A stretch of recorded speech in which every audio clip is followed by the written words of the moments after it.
इस number Mario और इसके लड़कों ने तुक्कों से ज्यादा तेजी दिखाई थी। फांग के सामने लैपटॉप में ढेरों तस्वीरों में अमेज़न में लंगर अंदाज जहाज और उस पर मौजूद अफराद साफ नजर आ रहे थे। बाज़ जगहों पर ग्रुप और इनफरादी तस्वीरें भी थी। आसमान में मॉडल चेल्सी की तस्वीर को देखते हुए फांग के चेहरे पर नरम फुहार सी बरसने लगी थी। पल भर के लिए इसकी सख्त गिरी कहीं ओझल हो गई थी। फांग ने ये तस्वीरें अपने एक दोस्त को मेल कर दी थी। इस दोस्त का ताल्लुक बरतानवी खुफिया एजेंसी MI6 से था। फांग को इन लोगों के मुतालिक मालूमात दरकार थी। इतना तो इसे अंदाजा हो ही चुका था कि सब खतरनाक लोग हैं और अरबपति मार्टिन के झंडे तले यकजा होकर अमेज़न के जंगलात की किसी खास मुहिम के लिए निकले हैं। फांग ने एक और तस्वीर को जूम किया। ये सुर्ख रंग वाला प्रोफेसर था। इसकी रंगत ने फांग को भी अचंभे में मुब्तला कर दिया था। तस्वीरें मौसूल होने के चंद घंटों बाद ही MI6 वाले दोस्त की कॉल आ गई। इसने सनसनाती आवाज में कहा, इन लोगों में से बेशतर की शिनाख्त हो गई है। ये वो लोग हैं जो तुम्हें और तुम्हारे ग्रुप को चुटकी में मसल सकते हैं। फांग ने फिक्रा बड़ी मुश्किल से हजम किया था। इसने दिमाग को ठंडा रखा। वो जानता था कि ये फिक्रा कहने वाला कौन है। इसने फंसी हुई आवाज में कहा, ये क्या करना चाहिए? दोस्त बोला, या तो कानों में चुंगन दबाकर सो जाओ या फिर ये मालूमात फरोख्त कर दो। मेरे ख्याल में दूसरा ऑप्शन मुनासिब रहेगा। दोस्त हंसा। इस बात का मुझे पहले से यकीन था। थोड़ी देर में इज्जत माब लॉर्ड हैमिल्टन तुमसे बात करेंगे। जो भी तय हो 15% मेरे अकाउंट में पहुंचा देना। इसके साथ ही राब्ता खत्म हो गया। फांग ने दोस्त को एक ज़ेर-ए-लब गाली से नवाजा। फांग लॉर्ड हैमिल्टन से बखूबी वाकिफ था। एक तकरीब में सरसरी सी मुलाकात भी हो चुकी थी। लॉर्ड नवादरात का रसिया था। इसके ज़ाती नवादरात के ज़ख़ीरे में बेहद नायाब अशिया थी। फांग ये नहीं जानता था कि लॉर्ड हैमिल्टन और अमरीकी अरबपति कारोबारी हरीफ भी हैं। वो दोनों ही दुनिया की बड़ी दुआसाज कंपनियों के मालिक थे। थोड़ी देर बाद फांग के सैटेलाइट फोन पर लॉर्ड हैमिल्टन की कॉल आ गई। फांग ने मुद्दिबाना अंदाज में जवाब दिया। लॉर्ड की ही जानज़दा आवाज़ सुनाई दी, तुम और तुम्हारा ग्रुप आज और अभी से मेरे लिए काम कर रहे हो, अपनी शराइत और मुँह मांगे मुआवजे पर। फांग के अंग अंग में मुसर्रत ने डेरे डाल दिए। हस्पानी मॉडल अभी से इसके ख्यालों में रक्स करने लगी थी। इसने इस फैयाजाना पेशकश पर लॉर्ड हैमिल्टन का शुक्रिया अदा किया। लॉर्ड बोला, मैं फौरन निकल रहा हूँ, तुम अपने कान और आंखें खुली रखो। मार्टिन और इसके साथी किसी सूरत निगाहों से ओझल नहीं होने चाहिए। खास तौर पर यह शख्स। मैं तस्वीर निशानजदा करके भेज रहा हूँ और जल्द तुम लोगों से आ मिलूंगा। फांग ने मुसर्रत से कपकपाती आवाज में कहा, आप कतई तौर पर फिक्रमंद ना हो। वो सब लोग आज और अभी से मेरी आंखों के सामने रहेंगे। गुड, मुझे धंधे से मुखलिस लोग बेहद पसंद है। लॉर्ड ने मजीद वजाहत देते हुए कहा और राब्ता मुनक़ते कर दिया। जेरी का जहाज पर दूसरा दिन था। मार्टिन की तबीयत नासाज थी। ऊपर डेक पर नीचे नहीं आ रहा था। इसी सबब मामलात अभी तक आगे नहीं बढ़े थे। इज़रा रूसी, जिसका नाम विलिंस्की मालूम होता था, इसकी और मांगटी की एक झड़प हो चुकी थी। रात के खाने में मांगटी ने मजीद मछली की फरमाइश की तो करीबी दूसरी टेबल पर बैठे विलिंस्की ने कहा, मछली खाने का इतना ही शौक है तो कुंडो डोरी लेकर दरिया में उतर जाओ। इस बात पर इसके ग्रुप ने मुश्तरका कहका लगाया था। वाज़ेह रहे कि इन चारों जन और मर्द ने मिलकर जो मछलियां पकड़ी थी, रात के खाने में चावलों के साथ वही थी। मांगटी गुस्से में उलट पड़ा। विलिंस्की भी सीना फुलाए लड़ने पर आमादा हो गया। जेरी और जैज ने मिलकर मामला रफा दफा करवाया। इसके बाद मांगटी विलिंस्की खश्मी नजरों से एक दूसरे को घूरते रहे थे। दोपहर में मामला मजीद बिगड़ गया। विलिंस्की की मंजूर नजर मुख्तसर लिबास में अपने जिस्म पर लोशन लगा रही थी। कमर पर लोशन लगाते हुए इसे दिक्कत महसूस हुई तो करीब मौजूद मांगटी ने कहा, क्या मैं तुम्हारी मदद कर सकता हूँ? सिल्विया ने इसे तीखी नजरों से देखा और बोली, लगता है तुम्हारा विलिंस्की के हाथों पिटने का भरपूर इरादा है।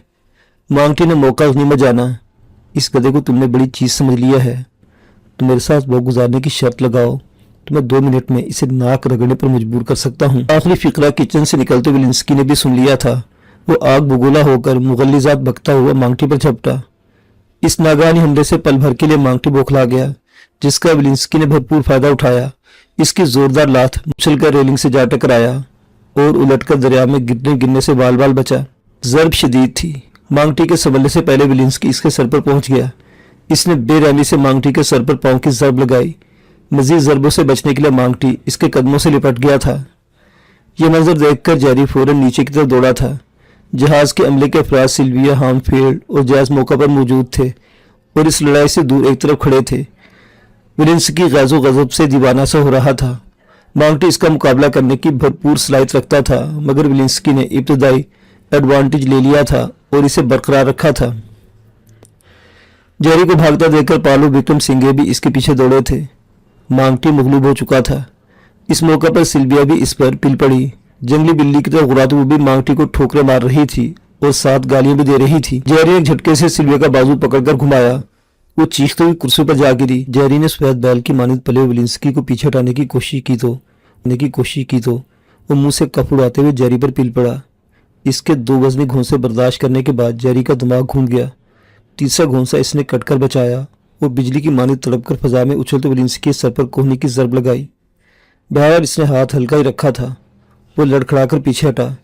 जैस ने आगे आने की कोशिश की तो विलिंस्की चिल्लाया, दरम्यान में कोई नहीं आएगा, इसे हाथ उठाने का मजा चखाता हूँ। मांगटी अपनी जगह से कोशिश के बावजूद हरकत नहीं कर पा रहा था। इसके चेहरे पर शदीद अजियत और कर्ब के आसार थे। यकीनी तौर पर इसे शदीद चोटें आई थीं। जैस पीछे हटा तो पाल को भी रुकना पड़ा।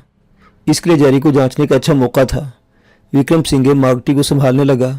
हाम फील्ड ने सिल्विया को थाम लिया जो जेरी पर झपटने के लिए दीवानी हो रही थी। विलिंस्की के तेवर देखकर जेरी ने मुसालियाना अंदाज में कहा, मैं बात को बढ़ाना, इसका फिक्र अधूरा रह गया। विलिंस्की इस पर झपट पड़ा। विलिंस्की एक बेहतरीन लड़ाका था और शायद यही जोम इसके खून में हर पल खोलन पैदा करता रहा।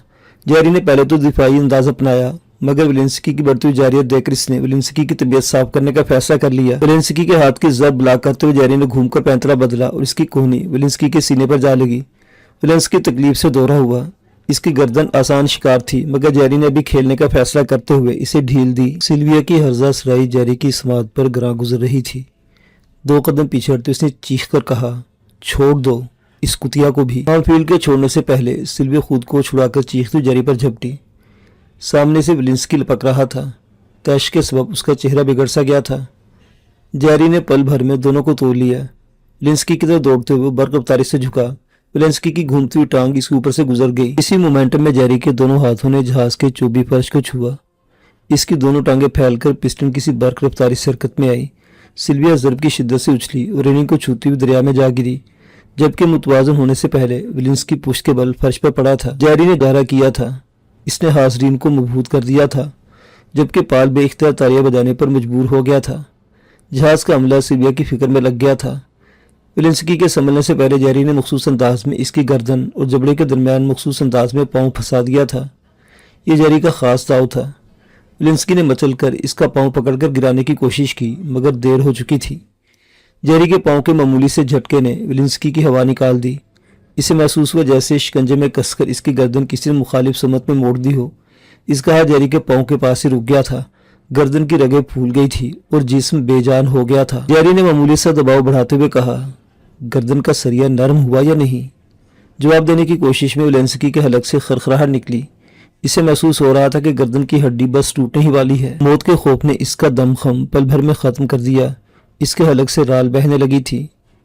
जुबान हिलाने का यारा ना था। इसने शिकस्त तस्लीम करने के अंदाज में जेरी की पिंडली पर हाथ मारा। जेरी ने दबाव कम कर विलिंस्की नाती आवाज में कहा, बहुत हो गया, पाँव हटा लो जेरी। जेरी की भूरी आंखों में नशा सोमड़ आया।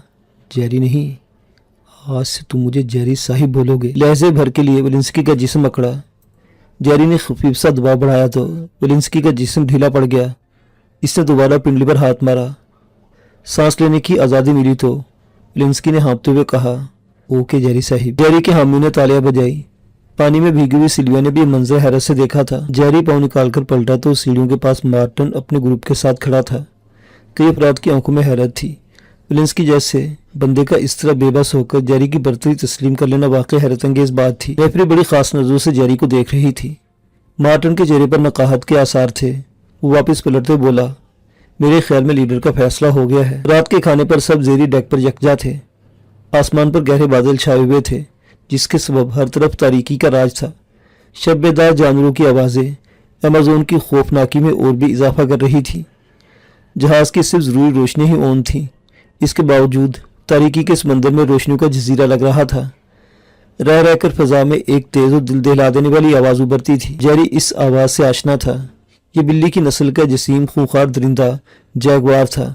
स्याह धब्बों और बड़े सर के साथ इसकी जिसामत शेर से मुशाबा थी। यकीनन अमेज़न का ये खूंखार जानवर कहीं करीबी मौजूद था।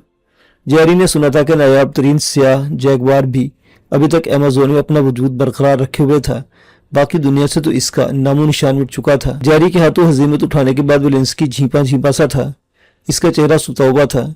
इसकी हद से बड़ी हुई खुद एतमादी एक ही झटके में जमीन बोस हो गई थी। सिल्विया बदस्तूर इसके साथ थी, उसकी दिलजोई में लगी हुई थी। बाद में जैरी ने भी इन दोनों से दोस्ताना अंदाज अपनाने की कोशिश की थी, मगर वो जैरी से खींचे खींचे से थे। वेलेंस्की की गर्दन खासी मुतासिर हो गई थी। इसकी गर्दन में मखसूस कॉलर था। ये कॉलर पॉल ने डाला था। यहाँ ये खुला के मार्टन का नाइब पॉल डॉक्टर भी था। मांगटी को यहाँ से मुंतकिल कर दिया गया था। इसकी 2 पसलियां टूट गई थी। ये बात यकीनी थी कि वो मुंह पर जाने के काबिल नहीं रहा था। खाने के बाद मार्टन ने खास टीम को अपने लिए मखसूस डेक पर बुला लिया। जैरी ने महसूस किया कि मार्टन नकाहत का शिकार था। सीढ़ियां उतरने चढ़ने जैसी मामूली मुशक्कत से भी इसका सांस फूल रहा था। जैरी अंदेशों का शिकार हो गया। क्या ये कठिन सफर और मोह मार्टन के लिए मुनासिब थी? खैर, इसने अंदेशों को ज़हन से झटक दिया। ये इसके सर खपाने का मसला नहीं था। खास टीम कुर्सी पर मार्टन के गिर्द बैठ चुकी थी। मार्टन के अक़ब में इसका खास गार्ड डॉक्टर पॉल और नेफ्री थे। सूख जिस्मला प्रोफेसर और मॉडल चेल्सी गालिबन केबिन में थे। इस दौरान जैरी ने महसूस किया कि नेफ्री की निगाहें गाये बगाए इस पर अटिकती थी। इसकी मुस्कुराहट और निगाहों के इशारे वाजे थे। जैरी इन इशारों से निगाहें चुराने की कोशिश कर रहा था। ये तब्दीली वेलेंस्की के दिमाग के कीले झाड़ने के बाद रूनुमा हुई थी। गुफ्तगू का आगाज मार्टन ने किया। आज रात किसी भी वक्त हमारा हथियारों का ज़ख़ीरा आ जाएगा। कल हमें रवाना होना है। इस तारीख रात और आसमान के नीचे खतरनाक जंगल में मुहिम का ख्याल ही सनसनीखेज था। इससे वो जैगुआर की बारीक मगर दिल दहला देने वाली आवाज़ उभरी, जैसे कह रहा हो, वेलकम टू दी जंगल। जैरी ने कहा, हमारा एक साथी कम हो चुका है। हमें इसके बगैर ही काम चलाना है या कोई मुतबादिल है? मार्टिन ने इसे तारीफ नज़रों से देखा और बोला, हमें मांगटी के बगैर ही काम चलाना है। तुम लोगों के दरमियान जो झगड़ा हुआ वो कोई मुनासिब फेल नहीं था। सिल्विया ने कुछ कहना चाहा तो मार्टिन ने कदर गुस्से से इसे खामोश रहने के लिए कहा। दिन वाले झगड़े पर यकीनन वो गुस्से से भरा हुआ था और वह मुश्किल इसने खुद को कंट्रोल में रखा था। वो गहरे सांस लेकर इसने कहा, जो हुआ सो हुआ। मैं तुम लोगों की नफ्सियाती कैफियत से बखूबी वाकिफ हूँ। तुम लोग अपनी जगह बहुत बड़ी चीज़ हो। ऐसे में किसी की बालादस्ती तस्लीम करना या कोई बात बर्दाश्त करना खासा मुश्किल है। इसी बात को लेकर मैंने बात सुबह वाले नाखुशगवार वाक़े को भुला दिया है। इतना कहकर इसका सांस उखड़ने लगा। नेफ्री ने जल्दी से इसे पानी दिया। पानी के चंद घूंट लेकर इसने आहिस्ता से डॉक्टर पॉल से कुछ कहा। पॉल ने ध्यान से इसकी बात सुनी और फिर जेब में से एक एयरटाइट ढक्कन वाली छोटी सी शीशी निकालकर मार्टन को थमा दी। मार्टन ने इसमें से एक नन्ही सी सफेद गोली लेकर पानी के साथ निगल ली। गोली ने खातिर खा असर दिखाया। थोड़ी देर में इसकी तबीयत संभल गई। सब दम बखुद होकर ये अमल देख रहे थे। पाल हुड से रहा ना गया। इसने धीरे से कहा, माफ़ी चाहता हूँ मार्टन साहिब, मगर मैं ये कहने से खुद को रोक नहीं पा रहा कि तुम्हारी तबीयत नासाज है। हमारे साथ तुम्हारा जाना किसी तरह मौजू नहीं। ऐसी सूरत में मुहिम का मुस्तकबिल क्या होगा? मार्टन ने तीखी नजरों से पाल हुड की तरफ देखा।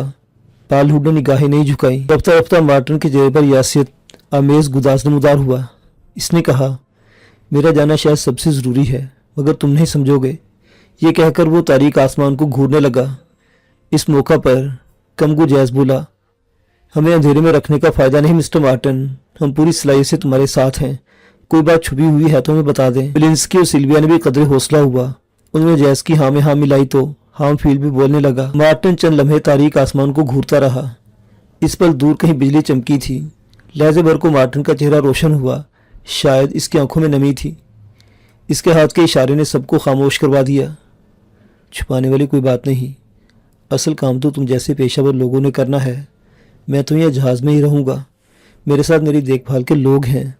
तुम्हें फिक्रमंद होने की ज़रूरत नहीं है। चंद लम्हों की गंभीर खामोशी के बाद मार्टन ने आवाज़ में ज़बरदस्ती बशाशत पैदा करते हुए कहा, तुम लोग अपने अपने काम पर लगने के लिए तैयार हो जाओ।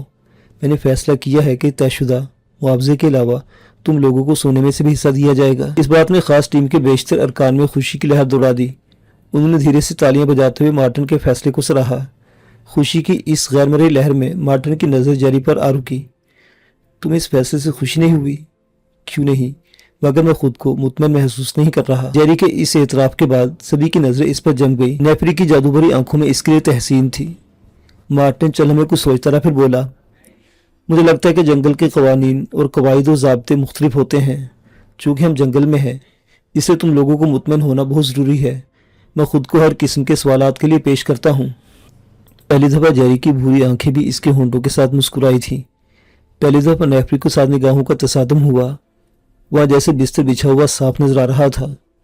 ये मंजर करीब बैठे पालून ने भी देखा था। इसने पांव से जेरी के पांव को ठोकर से छूते हुए आहिस्ता से जुमैनी अंदाज में कहा, तुम्हारी खैरियत मुझे मशकूक नजर आ रही है। आज रात के तूफानी होने की मैं पेशगोई करता हूँ। जेरी ने धीमी सी मुस्कुराहट के साथ अनसुनी कर दी। मार्टिन के नए फैसले को भी सराहा गया था। रिंस्की बोला, इस एतमाद का बेहद शुक्रिया। मैं खुद को पहले से ज्यादा इस मुहिम के लिए पूरे एतमाद महसूस कर रहा हूँ। साथ ही मैं एक बात पूछना चाहता हूँ। मार्टिन ने कहा, तुम्हें इसके लिए इजाजत की जरूरत नहीं। इसी वक्त फिर जोर से बादल गरजे और बिजली करीबी चमकी। बारिश किसी वक्त शुरू हो सकती थी। रिंस्की ने अल्फाज मुजतमे करते हुए कहा, यह आने से पहले मैंने मुख्तसर सी ब्रीफिंग ली है। बाकी अफराद को भी यकीनन ऐसी ही ब्रीफिंग दी गई होगी। मैं चाहता हूँ कि हमें तफसील से ब्रीफिंग दी जाए, ख़ास तौर पर दरपेश खतरात के बारे में। ये कहते विलिंस्की का लहजा थोड़ा कमज़ोर हुआ था। आवाज़ लड़खड़ा गई थी, मगर वो फिर संभल गया। हमें तो सिर्फ इतना बताया गया है कि एक ऐसे जंगली कबीले की इबादतगाह में मौजूद ढेरों सोना लूटना है जो हमसे सदियों पीछे हैं। तीरों और भालों का भला आज हथियारों से क्या मुकाबला। बज़ाहिर तो ये खासा आसान लगता है। मार्टिन के इशारे पर नेफरी बोली, ये इतना ही आसान है जितना तुमने समझा है। नेफरी की आवाज़ का लोच भी दिलों की धड़कन ज़ेरो ज़बर कर देने वाला था। जहाँ तक खतरात की बात है, सबसे बड़ा खतरा तो दुश्वार गुजार रास्ते का है। इसके अलावा जंगली जानवर और जहरीले हशरातुल अर्ज़। वैक्सीनेशन और हिफाजती अद्वियात के साथ हमने हर मुमकिन पेशबंदी तो कर ली है। इसके अलावा भी कोई गैर मुतवक्को सूरत हाल पेश आ सकती है। टॉम फील्ड ने मुदाखलत की, किस किस्म की गैर मुतवक्को सूरत हाल? इसके बारे में तो पहले से कुछ कहा नहीं जा सकता। बज़ाहिर तो दूर दूर तक किसी गैर मुतवक्को खतरे का कोई निशान नजर नहीं आ रहा। टॉम फील्ड की तरफ खामोशी रही तो जेरी ने पूछा, उस अमीर तरीन कबीले तक ले जाने के लिए हमारा गाइड कौन है? नेफरी के साथ मार्टिन का चेहरा भी मुतगय्यर हो गया। नेफरी के बजाय मार्टिन ने जवाब दिया, मैं थोड़ा तफसील से बताता हूँ। इसके बाद मुकम्मल खामोशी तारी हो गई। हवा की तेज सरसराहट थी या गाहे बगाहे गरजने वाले बादलों का शोर। हवा अपने साथ नबातात की खुशबू भी उड़ा लाई थी। जेरी ने गहरी सांस लेकर इस महक को वजूद में उतारा था। मार्टिन बालों पहले हयातात के माहिरीन की एक टीम सैलाब में बहकर हादसाती तौर पर इस कबीले तक पहुंच गई थी। इस टीम में मुकामी गाइड्स के अलावा 4 अफराद थे। माँ सिवाय एक बंदे के वो सब इस वहशी कबीले का शिकार बन गए। सिल्विया के चेहरे का रंग उड़ गया। वो बेइख्तियार हकलाकर बोली, क्या मतलब शिकार बन गए? मार्टिन के दांत चमके। वो कबीला आदमखोर है। ये कहकर मार्टिन ने सबके चेहरों पर नजर डाली। सिल्विया के सिवा कोई भी मुतासर नजर नहीं आया। मार्टिन का लहजा सख्त हुआ। किसी को बेरहम आदमखोरों से खौफ महसूस हो रहा हो तो मुआवजा वापस करके जा सकता है। लिंस्की ने सिल्विया को बाजू के हल्के में लेते हुए कहा, खौफजदा होने की क्या बात है? वो वहशी तो हमारे लोगों के कातिल हैं। इन्हें आग और खून में नहलाकर उन मासूम माहिर हयातियात के खून का बदला लिया जाएगा। इस जज्बे ने मार्टिन को खुश कर दिया। इसने तौसीफी नजरों से विलिंस्की को देखते हुए कहा, तुम सबका यही जज्बा होना चाहिए। जेरी सोच रहा था कि इस जोशो जज्बे में कहीं इसका सवाल डूब ही न जाए, मगर खैर रही। मार्टिन वहीं से दोबारा जुड़ गया। वहां से जान बचाकर आने वाले के जेल में अपने साथियों की भयानक मौत के इंतकाम का जज्बा था। इसने मखसूस निशानियां और अपने पास मौजूद कंपास वगैरह की मदद से एक नक्शा बना लिया था। बाद में इस माहिर हयातियात को मैंने अपने शोबे के माहिर लोगों के हवाले कर दिया, जिन्होंने इस माहिर हयातियात की मदद से एक ऐसा नक्शा बना लिया है जो हमें बासानी उस कबीले तक ले जाएगा। जेरी ने अपने सवाल को मजीद वसअत दी। इसका मतलब है वही माहिर हयातियात ही हमारा गाइड है। वो कहाँ है? इससे मिलकर और आंखों देखी सुनकर वो यकीन है हम लोग ज्यादा बेहतर तरीके से काम कर सकेंगे। खास टीम के हर रुकन को ये बात पसंद आई थी। सभी ने इसकी हाँ में हाँ मिलाई। मार्टिन के चेहरे पर तरद्दुद नजर आया, फिर बोला, वो माहिर हयातियात बेशक हमारा गाइड है, बल्कि इसका नक्शा हमारा गाइड है। मेरी उस माहिर से तवील नशिस्तें रही हैं, उसकी कमी मैं ही पूरी करूंगा। ये इतना अफसोसनाक है कि वो माहिर अब दुनिया में नहीं रहा। हर तरफ से तासुब भरी आवाजें उभरी। इस मौका पर पालहुड ने कहा, यह जानकर अफसोस हुआ, मगर उस माहिर की कमी भी महसूस हो रही है। वो जिंदा होता तो यकीनन बरसातों के इस सीजन में मुहिम पर निकलने से सख्ती से मना कर देता। इस मौसम में अमेज़न सैकड़ों शाखों में तकसीम हो जाता है और हमें जंगल के अंदर सफर करना पड़ा तो जगह जगह खड़ा पानी और पानी से भरे घड़े हमें एक कदम भी आगे नहीं बढ़ने देंगे। खूंखार जानवरों और जहरीले हशरातुल अर्ज़ का खतरा इसके अलावा होगा। पालहुड के माहिराना तजिए ने तशवीश की नई लहर दौड़ा दी थी। मार्टिन तौसीफी नजरों से पालहुड को देखते हुए मुस्कुराया और बोला, تم نے زبردست نقطہ اٹھایا تھا، مگر اس موسم کا انتخاب جان بوجھ کر کیا گیا ہے۔ پال سمیت سبھی نے مارٹن کو حیرت سے دیکھا۔ مارٹن ان کی حیرت سے لطف اندوز ہوتے ہوئے بولا، یہی بارشیں ہی وہ مخصوص راستہ کھولیں گی جو ہمیں اس قبیلے تک لے جائے گا۔ ایمیزون کی وہ مخصوص شاخ صرف اسی موسم میں پیدا ہوتی ہے جو ہمیں جہاز سمیت وہاں تک لے جائے گی۔ خشکی کے راستے وہاں تک جانا تقریباً ناممکن ہے۔ جیس بولا، مسٹر مارٹن، تمہارا ہوم ورک بھرپور اور مکمل ہے، تمہیں خراج تحسین پیش کرتا ہوں۔ مارٹن نے گہرا سانس لے اور بولا، میری اور کئی لوگوں کی 2 سال کی محنت ہے۔ زمینی، ہوائی اور دریا کا راستہ، تینوں پر بھرپور تحقیق کے بعد دریا کے دوسرے راستے کا انتخاب ہوا ہے۔ لمحاتی وقفے کے بعد اس نے دوبارہ کہا، نقشہ دن کی روشنی میں تم لوگوں سے شیئر کروں گا۔ اس سے پہلے قبیلے کے بارے میں جو جانکاری اس ماہر حیاتیات سے حاصل ہوئی ہے وہ تم لوگ نیفری کی زبانی سن لو۔ نیفری کے بولنے سے پہلے زور کا تڑاکا ہوا اور آسمان سے پانی برسنے لگا۔ سب لوگ دوڑ کر شیڈ کے نیچے چلے گئے۔ مارٹ نے اپنا سیٹلائٹ فون منگوایا اور آج کی رات اسلحے کی ترسیل سے کسی کو منع کر دیا۔ اس کے بعد نیفری نے اس قبیلے کے بارے میں جو کچھ بتایا اس کا لب لباب یہ تھا۔ ایمیزون جنگل کی گہرائیوں میں آباد اس قبیلے کی زن و مرد خوب قداور اور توانا تھے۔ ان کی آبادی کا اندازہ ہزاروں میں تھا۔ یہاں جنگل اس قدر گھنا تھا کہ سورج کی روشنی بمشکل زمین تک پہنچ پاتی تھی۔ اس قبیلے کے لوگ کھیتی باڑی سے ناشنا تھے۔ جانوروں کا شکار اور پالتو جانوروں کے وسیع ریوڑ کے دودھ اور گوشت پر ان کا گزارا تھا۔ جنگلی پھل بھی ان کی خوراک کا حصہ تھے۔ اس کے علاوہ یہ لوگ بھی شہد اکٹھا کر رکھتے تھے۔ شکار عورتیں اور مرد مل کر کرتے تھے۔ رہائش کے لیے انہوں نے درختوں پر گھر بنائے ہوئے تھے اور یہ گھر بڑی مہارت سے بنائے گئے تھے۔ یہ لوگ مظاہر فطرت کی عبادت کرتے تھے۔ ایک وسیع خطے کو درختوں سے صاف کر کے انہوں نے لکڑی کی مدد سے 2 منزلہ عبادت گاہ بنائی تھی۔ یہ عبادت گاہ خاصی وسیع تھی۔ قبیلے کے 3 سردار تھے، ایک بزرگ اور 2 نوجوان۔ نوجوان سردار جسمانی مقابلے کے بعد منتخب ہوتے تھے اور اکثر ہی بدلتے رہتے تھے۔ اس قبیلے کے زن و مرد لڑائی بھڑائی کے بے حد ماہر تھے۔ آپس کے جھگڑے بے حد عام تھے۔ تیر کمان، بھالے اور درانتی نما ہتھیار کا استعمال یہ لوگ بڑی مہارت سے کرتے تھے۔ یہاں بھی مذہبی پیشواؤں کو خصوصی اہمیت حاصل تھی اور یہ لوگ عبادت گاہ کے اندر ہی رہتے تھے۔ ماہر حیاتیات اپنے ایک ساتھی کے ساتھ مذہبی پیشواؤں کے حصے میں آیا تھا۔ انہیں سجی بنانے کا عمل شروع ہوا ہی تھا کہ سورج کو جزوی گرہن لگ گیا اور یہ ان دونوں کی فوری جاں بخشی کا سبب بن گیا۔ اپنے مذہبی عقائد کے مطابق یہ لوگ سورج گرہن سے لے کر چاند گرہن تک جانوروں کا شکار نہیں کرتے تھے اور اس کا ساتھی ان لوگوں کے نزدیک جانور ہی تھے۔ ان دونوں کو مذہبی پیشواؤں نے عبادت گاہی میں رکھ لیا اور قربانی کے جانوروں کی مانند ان کی خوراک اور ٹہل سیوا پر خصوصی توجہ دی جاتی تھی۔ اس دوران ان دونوں کو اس قبیلے کے مذہبی عقائد، رسوم و رواج اور دیگر بہت سی باتوں کا پتہ چلا تھا۔ وہاں کے لوگوں کا عقیدہ تھا کہ مذہبی پیشوا صدیوں سے حیات ہیں اور ہمیشہ حیات رہیں گے۔ ان لوگوں نے عبادت گاہ میں خالص سونے کے بڑے بڑے سورج، چاند اور مختلف اشکال کے ستارے بنا رکھے تھے۔ یہی ان کے خدا تھے اور وہ انہی کی عبادت کرتے تھے۔ یہ سارا خطہ سونے کی پیداوار میں دنیا میں پہلے نمبر پر تھا۔ ماہر حیاتیات کا اندازہ تھا کہ ان لوگوں کی کسی سونے کی کان تک رسائی تھی اور یہ لوگ سونا صاف کرنے اور اسے پگھلا کر منچاہی صورت میں ڈھالنے پر قادر تھے۔ مرد، عورتیں اور بچے سونے کے بے ڈھنگے اور وزنی زیور استعمال کرتے تھے۔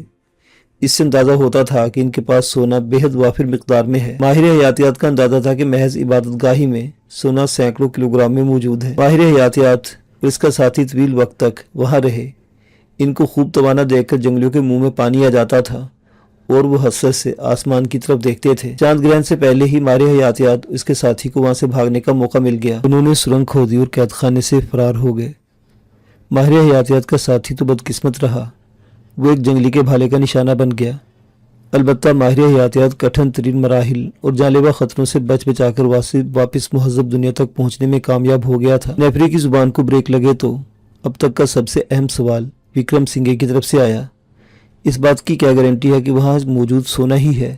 ممکن ہے وہ کوئی اور سنہری دھات ہو۔ اس خیال آرائی اور اہم ترین نقطے نے سب کو چونکا دیا۔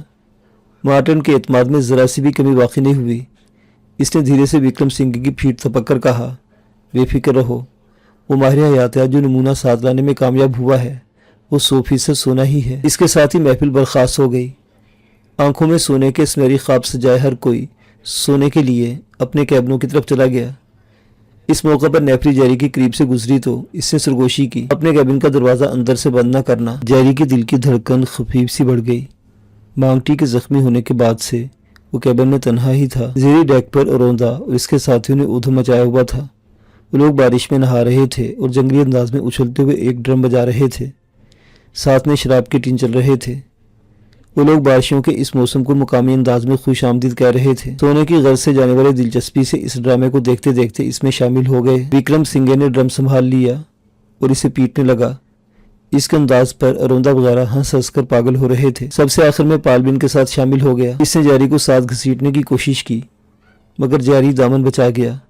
एक शेड के नीचे बैठकर बियर पीते हुए इसे सब देखना अच्छा लग रहा था। बारिश के शोर ने इंसानी शोर को दबा लिया था, वरना ऐन मुमकिन था कि मार्टन इसे रोक देने का हुक्म जारी कर देता। मार्टन की तबीयत जो ठीक नहीं थी, ना चाहते हुए भी जारी का दिमाग नेफरी की जानिब भटक जाता था। वो अपनी पूरी जुजियात के साथ इसके दिमाग की स्क्रीन पर नमूदार हो जाती थी। डेक पर जारी तूफान तो थम गया, मगर तूफानी बारिश का सिलसिला बदस्तूर जारी रहा। जेरी अपने कैबिन में आ गया। आने वाले पुरकैफ लम्हों की सनसनी बयान से बाहर थी। जेरी का पूरा वजूद जैसे समात की कुव्वत में ढल गया था। बारिश के शोर के आहंग से हटकर वो किसी आहट का मुंतजिर था। जहाज की सिर्फ जरूरी रोशनी ही ऑन थी। केबिन में बेहद मामूली रोशनी वाला नाइट बल्ब जल रहा था। जेरी के कैबिन का दरवाजा पूरी तरह से खुला हुआ था, जैसे आने वाले को खुश आमदीद कह रहा हो। दरवाजे की दूसरी तरफ नीम तारीकी थी। बिजली चमकती थी तो पल भर के लिए निगाहों के अहाते में जो मंजर नजर आता था वो चौबी फर्श पर पानी के वजनी कतरे गिरने का होता था। बिजली चमकती थी तो पल भर के लिए निगाहों के अहाते में जो मंजर नजर आता था वो चौबी फर्श पर पानी के वजनी कतरे गिरने का होता था।